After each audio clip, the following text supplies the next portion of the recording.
மதுரை கண்டெடுத்த சொத்து தமிழகத்தின் முத்து அண்ணன் மதுரை முத்து அவர்களை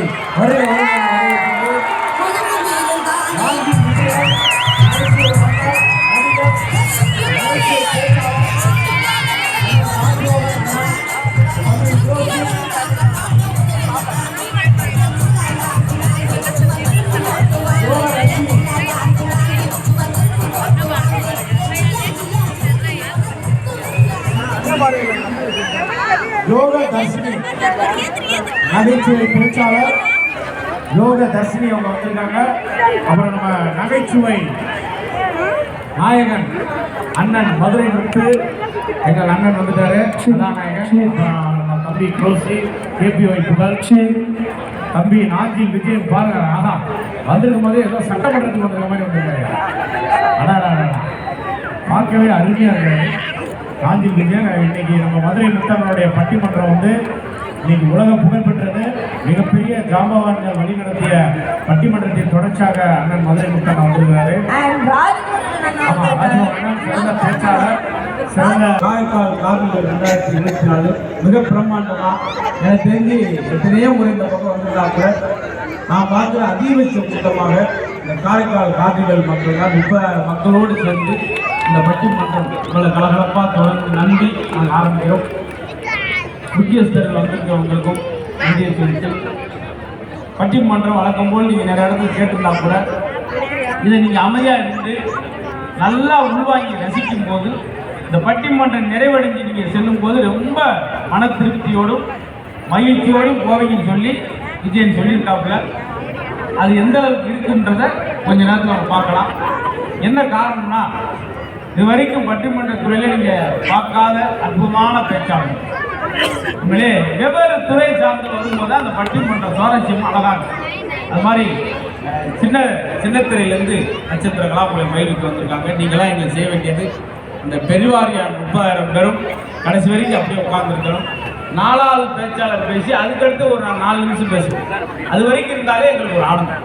அதுவும் பொங்கல் திருநாளில் இவ்வளோ கூட்டம் வர்றீங்கன்னா பெரிய விஷயம். எங்கள் மதுரை பக்கம்லாம் அவன் பாட்டுக்கு கண்டுபிடி காலமாடி ஏதாவது ஒரு மல்லு கட்டி கிடப்போம்.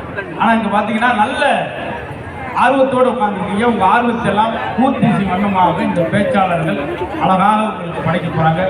நீங்கள் செய்ய வேண்டியது நல்ல நகைச்சுவை சொல்லும்போது மனசு வச்சுட்டீங்க. என்ன மகிழ்ச்சி அப்படியே கொதிக்க அந்த அம்மா அப்படி பொங்கலை செஞ்சு குருகுருன்னு வெளியே வந்து கட்டில் உட்காந்து பூசி தலையில் கொட்டி விட்டு பார்த்தா என்ன சும்மா இருக்க இதான் தலை பொங்கல் அப்படி இது மாதிரிலாம் நாங்கள் போகிறோம். வேற ஒன்றுங்க. ஏன்னா பசங்கிட்ட பேசும்போது அவங்க உற்சாகமாக பொங்கல் திருநாள் அணிஞ்சது எல்லா விழாவிலையும் ஒரு மகிழ்ச்சி இருக்கு சார். ஆனால் தமிழர் திருநாள் மட்டும் மகிழ்ச்சி தாண்டி ஒரு நிகழ்ச்சி. ஏன்னா நம்ம உறவினர்கள், நம்ம முன்னோர்கள், நம்ம தாத்தன் கூட்டை விழாண்ட ஜல்லிக்கட்டு அவங்க கடைபிடிச்ச விழாவை கொண்டாடும் போது மகிழ்ச்சி. ஆனால் குழந்தையெல்லாம் கிண்டல் பண்ணுறாங்க. ஏன்னா பொங்கல் எப்படி போச்சு வாய்ப்பலியாக தான் அப்படின்ட்டாங்க. கொஞ்சம் ஒன்று ஏற்ற ஒரு இறக்கம் அப்படின்ட்டாங்க. அதுதான் ஏற்றி எல்லாரும் இருக்காங்க. நல்லா ரசிக்கணும். அதான் எங்களுடைய வேண்டுகோள். இந்த தலைப்புமே உங்களுக்கு இந்த திருவிழாவை நோக்கி திருவிழாவை மையப்படுத்திய தலைப்பு தான் வச்சுக்கணும். இன்றைய தினசரி வாழ்க்கை என்பது கொண்டாட்டமா திண்டாட்டமா பார்க்கும்போது 4 பேச்சாளர் மாதிரி தான் தெரியும்.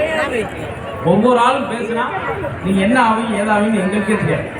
அந்த அளவுக்கு பக்கம் கூட எனக்கு பிடித்த அதுவும் பார்த்து அவங்கள வணங்கி போவான்னு சொல்லுவாங்க. இது மாதிரி காரைக்காலுக்கு நிறையா சிறப்புகள் உள்ள இந்த அழகான மாணவர்கள் எங்களுக்கு ஒரு வாய்ப்பு எல்லாம் பார்ப்பதற்கு ஒட்டுமொத்தமாக காரைக்கால் மக்கள் முழுவதையும் ஒரு இடத்துல பார்த்துட்டு இந்த 2024 எங்களுக்கு மகிழ்ச்சியாக சந்தோஷமாக ஆரம்பிச்சிருக்கு என்பதை உங்களுக்கு நாங்கள் நன்றி சொல்லி எங்கள் பண்ணி இப்படிதான் ஆரம்பிச்சோம். 2024 எனக்கு ஆரம்பிச்சு தெரியுமா காலையில் 2024 காலையில் சாமியை கூப்பிட்டு கோயில் விட்டு வெளியே வரேன். 6:10 ஒரு SMS தொங்கின். ஆனால் வாட்ஸ்அப்பில் முதல் வந்திருக்கு. நான் ஆவலை எடுத்து பார்க்குறேன். ஒரு அனுப்பிக்கேன் சார் மங்களகரமாக. கிரைண்டரில் அரிசியை போட்டால் மாவு, வாயில் அரிசியை போட்டால் சாவு, வாழ்த்துக்கள் புத்தாண்டு. எவனாவது வாயில் அரிசியை போட்டு புத்தாண்டு வாழ்த்து சொல்லுவாங்க எனக்கு சொன்னேன். அது மாதிரி எல்லாரும் தெரிஞ்சிடக்கூடாது. உங்களுக்கு சந்தோஷம். ஏன்னா காலத்தில் பார்த்து போகும். அது பாருங்க உழைச்சா மட்டும்தான் சார் வருஷம் மாறும். என் வாழ்க்கை மாற மாட்டேன்னு நினைக்கூடாது. வருஷம் மாறி இந்த வருஷம் நல்லா இருக்கலாம். உழைச்சா பார்த்தீங்களா முன்னே போய் கேட்பேன். எந்த இதில் போனால் நம்ம காசு நிறையா வாங்கிக்கலாம். எந்த கோயிலுக்கு போனால் ரூபா வரும், எந்த கோயிலுக்கு போனால் வேலை வரும். இதெல்லாம் கேட்குறீங்க. யாராவது ஒரு சொல்லிச்சு வேலைக்கு போனால் உனக்கு காசு ஒன்று சொல்லியிருக்கா, அந்த கோயில் இந்த கோயில் அது ஒரு கோயில். நாங்களாம் சின்ன பிள்ளையா இருக்கும்போது கால் பண்ணாங்க ராசி பண்ணாங்க. துலாம் ராசி யோகம் அடிக்கும் லாரிக்கார அடிச்சு போட்டு போயிட்டான். என்னடா வந்தோடனே இப்படி தொடக்கத்திலே இப்படி பேசுகிறேன் நினைக்காங்க. கொஞ்சம் நெகட்டிவாக ஆரம்பிச்சு தான் பாசிட்டிவாக பிடிக்கணும். இந்த தினசரி வாழ்க்கை என்பது மனிதனுக்கு கொண்டாட்டமாக இருக்கா திண்டாட்டமாக இருக்கா, இந்த அன்னைக்கு பேச வந்திருக்கிற அற்புதமான இளைய தலைமுறை பேச்சும் ரொம்ப இளமையா நீங்கள் ஒட்டுமொத்த ரசிக பெருமக்களும் இந்த நிகழ்ச்சி முடித்து போகும்போது பொழுதுபோக்குவதற்கான நிகழ்ச்சியாக இல்லாமல் இந்த நிகழ்ச்சி பொழுது ஆக்குவதற்கான நிகழ்ச்சியாக இருக்கு. எதுக்காக சொல்றேன்னா, டாக்டரே சொல்றார். டாக்டர் போனா என்ன சொல்றாரு, நல்லா லாஸ்டா இருக்கு சார். இதய நோய் பார்க்கக்கூடிய டாக்டர் சொக்கலிங்கம் பார்த்தீங்களா, வாட்ஸ்அப்ல பார்த்தீங்க. அவர் சொல்ற ஒரே விஷயம், இதய நோய் வராமல் இருக்கிறதுக்கு ஒரே வழிதான் சார், மகிழ்ச்சியா மட்டும் இருக்கும். எதை பத்தி கவலைப்படாங்க சார். எல்லா டென்ஷன் முடிஞ்ச பின்னாடி தெரியாது. இந்த ஊரை சேர்ந்தவர்கள் நிறையா இன்னைக்கு கூட அவங்க நிறையா பட்டிமன்றத்தில் பேசிட்டாங்க. அப்படி நிறையா பட்டிமன்றம் பாட்டு மன்றம் மோட்டிவேஷன் ஸ்பீக்கர் பெண்கள்னாலே மோட்டிவேட் பேசி தான் பார்த்துக்கிறோம். மோட்டிவேட் பேசி உலகத்திலே ஒலிம்பிக்ல நம்ம ஜெயிக்கணும்னா ஒரே ஒரு கேம் மட்டும் வச்சா போதும், எல்லாம் ஜெயிச்சிடும். ஒலிம்பிக்ல ஒரே ஒரு கேம் மட்டும் கேட்டேன், என்னது பெண்கள் புறணியை மட்டும் கேட்டு நம்ம ஜெயிச்சு. ஏங்க 2 பேர் தெரிஞ்சா 13 வருஷம் ஜிம்முக்கு போறேன்னு வெயிட்டே குறைய மாட்டேங்குது. என்னன்னா 2 ஸ்கூட்டியில் போயிட்டு ட்ரெட்மில் ஏற்றிட்டு ஆஃப் பண்ணிட்டு பேசுது. அப்புறம் தான் அடுத்தது எப்படி இருக்கும், இப்படியே தான் பார்த்துருக்கோம். அந்த மாதிரி பெண்களுக்கு கொஞ்சம் வித்தியாசப்பட்டு மேடையில் வந்து பெண்கள் ஒரு காலத்தில் வீட்டை விட்டு வெளியே வரக்கூடாது, இன்னைக்கு வெளியே வந்து எல்லாரும் பேசணும். ஆண்கள்லாம் திகைச்சிட்டு உட்காந்துருக்கீங்க, அப்படி இருக்கக்கூடாது. என்ன சொன்னாலும் கைதட்டணும், இல்லாட்டி எங்களை பாருங்க யார் வந்த பிள்ளைகளை இப்படி வந்து உட்காந்து இப்படி சிறந்த உங்களதும் அவங்க நிலைமையை பேச இறக்கப்பட்டால் சரி. உங்கள் ஊருக்கு பெருமை சேர்த்துருக்கீங்க. யோக தரிசனி அவருக்கு ஒரு கரகோஷம் கொடுத்து நீங்கள் நம்ம நீச்சாக வந்துருக்கீங்க நல்லா இல்லை. இங்கே வந்துட்டு உட்காந்துட்டு காரை போட்டியா கூட எல்லாரும் பண்ணியா அதெல்லாம் இல்லாமல் என்னோட இணைந்து ஏன்னா சிரிப்பது மாதிரி ஒரு அறிவு மாதிரி. நாங்கள் ஒரு பெரிய நோயாளி என்ன யாராவது சிரிக்கல எனக்கு குப்புன்னு வெறுத்து கூப்பிட நீ விழுதுனால எங்களுக்கு நீங்க கேட்கலாம். நல்லதை சொல்லிட்டு அவ்வளோதான் சொன்னேன். இதுதான் கொண்டாட்டமே அன்னைக்கு பேச வந்திருக்க சிறப்பான பேச்சாளர். எல்லாம் பேசுறாங்க, ஒரு 2-3 பேர் மட்டும் ஆண்கள் சிரிக்காம இருக்காங்க. கவனிச்சிங்களா? சும்மா வந்தோம்னா பருக்கு லைட்டை பார்த்துட்டு ஆடியன்ஸை பார்க்கணும். ஏன் அந்த 3 பேர் சிரிக்கலாம், 3 பேர் பக்கத்துல அவங்க சம்சாரம் உட்காந்துருக்கு. பேச 2 ஈண்டார் பக்கத்துல வாய மூடு எல்லாம் வாய போடுறான் அப்படின்னா என்ன சார். ஆப்பரை நல்ல பசியில 3 நாள் வெளியூர் போயிட்டு குளப்பட்டி அவங்க உட்காந்து ஆர்வத்தோட சாப்பிட முதல் வாய் எடுத்து சாப்பிட போறான். மனைவி சொல்ற ஒத்த வார்த்தையில அவன் பசியோட டிவர்ஸில் 300 ரூபாய் போட்டு முதல் வாய் எடுத்து சாப்பிடும்போது மனைவி சொல்றான், சாப்பிடுங்க உங்கள்கிட்ட ஒண்ணு கேட்கணும் அப்படின்னு. கேட்க போறாங்க வெளிநாட்டுல எல்லாம் கேள்வி.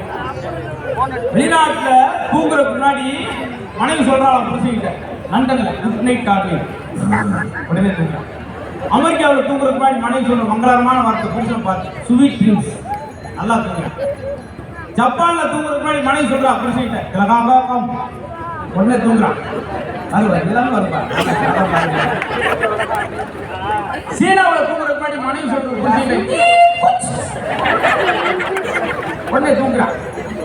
நம்ம ஊர்ல தூங்குற முன்னாடி மனைவி சொல்ற மங்களகரமான வார்த்தை கதை முட்டை ஏற்பாடு போட கதை முட்டை மாணவன் உனக்கு ஒரு பாட்டு சோமா நீ குளத்து அடுத்தா சார் காலையில்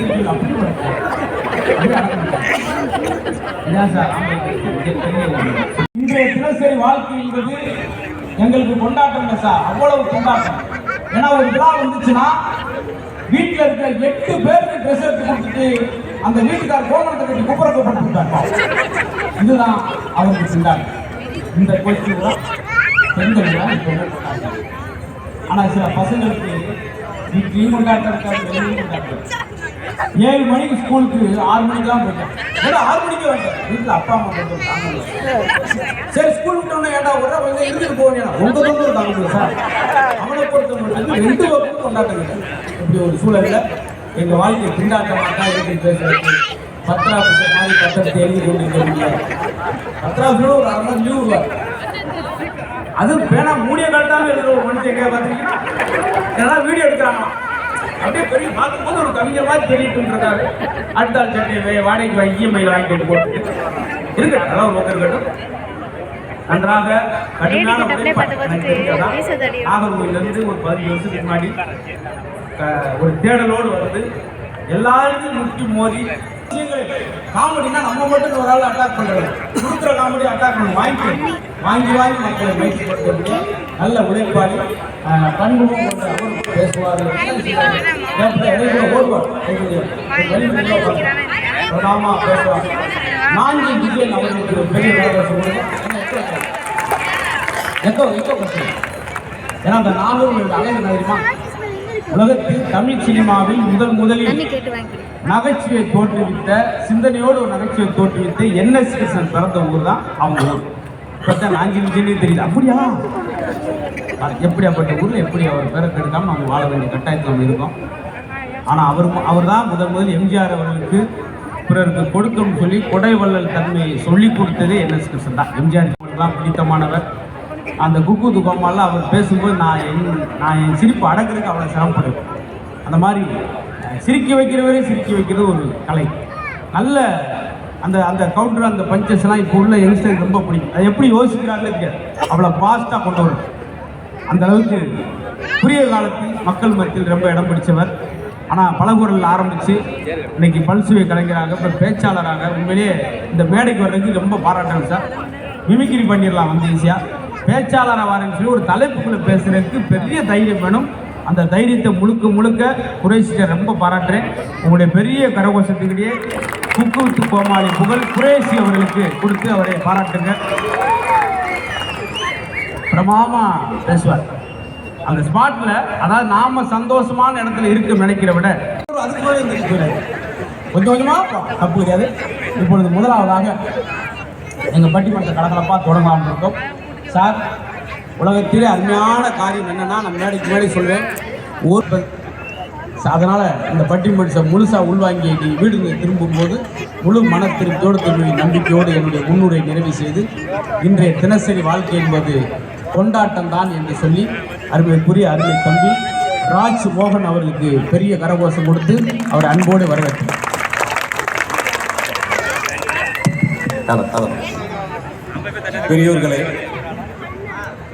பெரியோர்களே, தாய்மார்களே, இளைஞர்களே, இளைஞர்களே, சேலை கட்டிய சிங்க பெண்களே, வேட்டி கட்டிய வீர தமிழர்களே, அன்பிற்குரியவர்களே, பண்பிற்குரியவர்களே, எனக்காக மைக்கு போட்டவர்களே,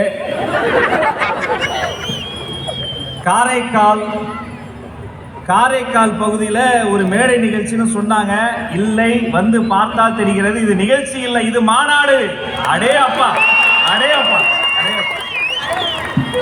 அன்பிற்குரிய காரைக்கால் மக்களுக்கு ஒரு முதல் வணக்கத்தை சொல்லி, கொள்ளை நிலவில் கழிப்பது இன்பம், கொட்டும் மழையில் குளிப்பது இன்பம், தவணை முறையில் நனையும் போதும் திருட்டு துளிகள் தீண்டுவது இன்பம், திரவச்சாலை போடும் நதிகள், திரைகள் கூட்டு பாடும் குயில்கள், மலை மார்பில் சுரக்கும் அருவி, மசக்கையில் நடக்கும் மாலை தென்றல், எல்லாம் இன்பம். எனினும் எங்க குழுவுக்கு எது தெரியுமா பேரின்பம்? நல்ல விஷயங்களை கைத்தட்டி ரசிக்கும் காரைக்கால் மக்கள் முன்னாடி நின்று பேசுறது பேரின்பம். நடுவர் அவர்களே சொல்லுங்க.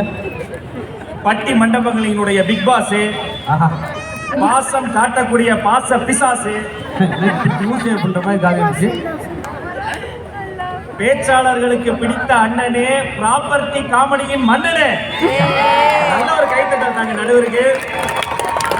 எனக்கு தெரிஞ்சு ஊடக உலகத்திலேயே ஒரு மான் பொம்மையை வச்சு அந்த மான கிராபிக்ஸே இல்லாம சல்மானா, பக்திமானா, பலமானா மாற்றிய ஒரே மனிதர் அண்ணன் மதுரை முத்தவர்கள். அது மட்டும் இல்ல, காரைக்கால் மக்கள் உங்களை பார்ப்பதற்காக இன்று மதியம் அந்தமானில் இருந்து பறந்து வந்த மான் இந்த மான். அவருக்கு ஒரு அரங்கம் நிறைந்த கைத்தட்டலை நடுவருக்கு நீங்கள் தந்தே ஆக வேண்டும். எல்லாம் உங்க மீது இருக்கக்கூடிய பாசம். நடுவர் அவர்களே, வாழ்க்கையே ஒரு கொண்டாட்டம், மிகப்பெரிய கொண்டாட்டம். எல்லா பண்டிகையும் ஒரு கொண்டாட்டம் தானே. கிறிஸ்துமஸ் என்பது கிறிஸ்தவர்களின் கொண்டாட்டம், ரம்ஜான் என்பது இஸ்லாமியர்களின் கொண்டாட்டம், தீபாவளி இந்துக்களின் கொண்டாட்டம், ஆனா ஒவ்வொரு வேளை உணவையும் சாப்பிடக்கூடிய ஒவ்வொரு மனிதனும் கொண்டாட வேண்டியது உழவர் திருநாள் கொண்டாட்டம், பொங்கல் கொண்டாட்டம். அவரே ஒரு கைதட்டு போட்டு ஆண்களுக்குலாம் நான் முதல்ல ஒரு டெஸ்ட் வச்சிடுறேன். உண்மையா உள்ளதுபடி கேட்டு நீங்க கை தட்டுங்க போதும். இங்க இருக்கக்கூடிய ஆண்கள்ல கொண்டாட்டி சமையல் எனக்கு ரொம்ப பிடிக்கும் சொல்றவங்க மட்டும் கை தட்டுங்க. கைத்தட்ட 45 பேரும் மிரட்டப்பட்டு இருக்கிறார்கள், உருட்டப்பட்டு இருக்கிறார்கள். மாட்டிக்கிட்டீங்களா? லைட்டை போட்டு மாட்டிக்கிட்டாங்க. அவரு தட்டாம தான் இருந்திருக்காரு. பக்கத்துல அந்த அம்மா குக்கி இருக்கு தட்டு. இப்ப கேக்குறாங்க, அது குத்தத்திரம் பக்கத்து வீட்டுக்காரத்து வீட்டுக்கார அங்கிட்டுக்கான் தட்டு இருட்டு எடுத்த வேண்டாம். இதே அரங்கத்துல அருமையான நம்முடைய காரைக்கால் அரங்கத்துல கஞ்சானாலும் கூழானாலும் சின்ன வயசுல இருந்து ஆக்கி போட்டு எங்க அம்மா சமையல் பிடிக்கின்றவெல்லாம் கையை தட்டுங்கப்பா.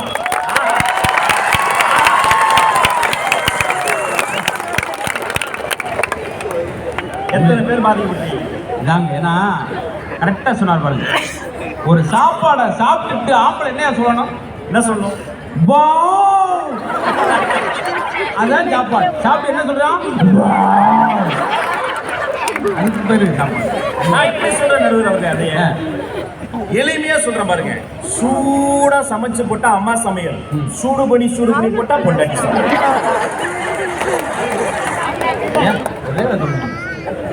தக்காளியில புளிய கரைச்சா அம்மா ரசம், தக்காளி நம்ம வயிற்றுல புளிய கரைச்சா பொண்டாட்டி ரசம். ஒட்டுமொத்த உலகத்திலுமே பெரிய பிரச்சனை இந்த புருஷன் பொண்டாட்டி பிரச்சனை. ஆனா அதுக்காக புலம்ப கூடாது, அவங்க ரசிக்கணும். நானா காதல் திருமணம் பண்ணேன் இந்த குடும்பம். ஆமா, அப்பவே அப்படியே ரசிச்சு கவிதை எல்லாம் சொல்றேன். அன்பே, உன்னை பார்த்ததில் இருந்து பசி எடுக்க மாட்டேன் என்கிறது, பசித்தாலும் சாப்பாடு இறங்க மாட்டேன் என்கிறது, மலர்களின் வாசம் எனக்கு தெரியவில்லை, அப்படி என்றால் இது காதல் தானே? அவர் சொன்னா இல்லை, இது பன்றி காய்ச்சல் அறிகுறி. இப்படி ட்ரீட்மெண்ட்டை பாருங்க, அந்த ரசனை அப்படியே கொண்டு வரணுங்க. அப்படி கொண்டு வரணும். இவர் இந்த காதல் திருமணம் பண்ணவர் தான். இவரும் ஒரு கவிதை சொல்லி செவுள் அடி வாங்கி கிடந்தார்.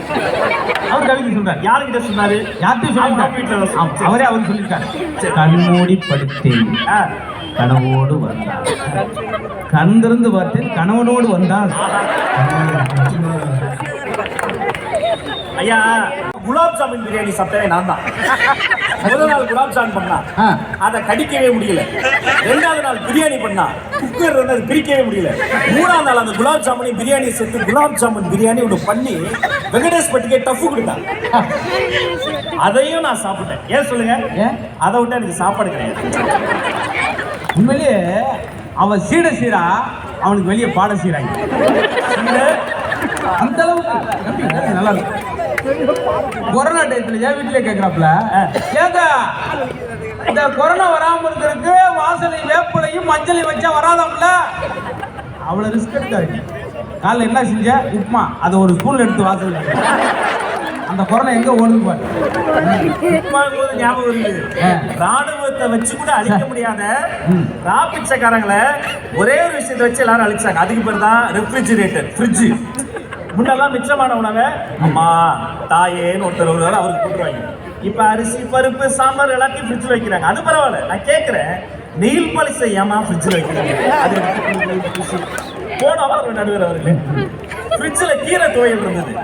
நீங்க சொன்னீங்க சிறுதானியம் வெறு உணவு சாப்பிடுன்னு சொன்னீங்க. உங்க பேச்சால ஃப்ரிட்ஜில் இருந்த கீரை துவையல் எடுத்து போட்டு சுடுசோறு போட்டு பசிச்சு சாப்பிட்டேன். கசப்பா இருந்தது, இருந்தாலும் சாப்பிட்டேன். நீங்க சொன்னதால கீரை துவையல்ல சுடுசோறுல போட்டு 4வது வயசு சாப்பிடும் போது ஓடி வந்திய பொட்டாட்டி சொல்றா, அது சாப்பிடாதீங்க மாமா, அது கீரை துவையல் கிடையாது, மருதாணி போடு. எதை வைக்கிறதுன்னு விவசாய கிடையாது. இருந்தாலும் நம்ம ரசிச்சு போனோம். இதே விஜய் தொலைக்காட்சியில தமிழ் பேச்சு எங்கள் மூச்சு நிகழ்ச்சி, தமிழ்நாட்டின் தலை சிறந்த பேச்சாளருக்கான தேடல். கிட்டத்தட்ட 1 வருஷம் 1 லட்சம் பேர் கலந்துக்கிட்டு கூட்டிட்டாங்க. அதில் ஒரு சாதாரண வீட்டில இருந்து வந்த ஒரு மக்கு பையன் நான் அந்த 1 லட்சம் பேரையும் தோற்கடித்து தமிழ்நாட்டின் தலை சிறந்த பேச்சாளர் என்ற டைட்டில் வினராக வந்தது. பணிவோடு அண்ணனோட சபையை தெரிவிச்சுங்க. அதுக்கு காரணம் என்ன தெரியுமா? வாழ்க்கையை கொண்டாட்டமா பார்த்தது தாங்க. மறுபடியும் அதே விஜய் டிவில மிஸ்டர் அண்ட் மிஸ்ஸஸ் சின்னத்திரைன்னு ஒரு நிகழ்ச்சியில கூப்பிட்டாங்க, போய் கலந்துக்கிட்ட. பாத்துருக்கீங்களா? மிஸ்டர் அண்ட் மிஸ்ஸஸ் சின்னத்திரை. ஒரே ஒரு ட்விஸ்ட், இந்த வாட்டி பொண்டாட்டியோட வாங்கினாங்க. அப்பவே எனக்கு பக்கு பக்குச்சு. போன உடனே மைக்கை நீங்க எடுக்காதீங்க, உங்க ஒய்ஃப்ட கொடுங்க. நாங்க கொடுத்தேன். இன்னும் மகிழ்ச்சி, ஏன்னா அவன் எப்ப என்ன பேசுவான்னு அவளுக்கே தெரியாது. கேள்வி கேட்டாங்க, ராஜ்மோகன் சாரை பத்தி யாருக்கும் தெரியாத வித்தியாசமான ஏதாவது விஷயத்த சொல்லுங்க. நான் யோசிச்சேன், என் வீட்டுல ஒரு 3000 புக்ஸ் வச்சிருக்கேன், அதை சொல்லுவாளா? யாருக்கு என்ன இருக்குனாலும் ஓடி போய் செய்வேன், அதை சொல்லுவாளா? மைக் எடுத்து பொண்டாட்டி சொன்னா 7 கோடி பேர் பார்க்குற விஜய் டிவில சொன்னா ராஜ்மோகனை பத்தி சொல்லணும்னா அவர் குளிக்கும் போது வசீகரா பாட்டு கேட்டே குளிப்பாருன்ட்டா. பெரிய அமெரிக்க கண்டுபிடிப்பா. நிகழ்ச்சி முழுக்க பொது அறிவு கேள்வி, யாருக்கு? பொண்டாட்டிக்கு. தப்பா பதில் சொன்னா தண்டனை யாருக்கு? புருஷனுக்கு. இப்படி ஒரு சிஸ்டம் விஜய் டிவி தவிர வேற யாரும் கண்டுபிடிக்க முடியாது. பொது அறிவு கேள்வி கேட்கிறாங்க, மகாபலிபுரம் உள்ளே நுழைகிற போது நுழைவு கட்டணம் எவ்வளவு? டோல்கேட். தெரிஞ்சா தெரியுதுன்னு சொல்லணும், இல்லைன்னா இல்லைன்னு சொல்லணும். தெரியாத விஷயத்தை தெரியாதுன்னு சொல்ற ஒரு வரலாற்றே பெண்களுக்கு தெரியாது. என் முன்னாடி சொன்னா, மகாபலிபுரம் உள்ளே நுழைகிற போது என் புருஷன் மீடியான்னு போய் சொல்லிட்டு அப்படியே போயிடுவாரு, காசே தரமாட்டான்ட்டார்.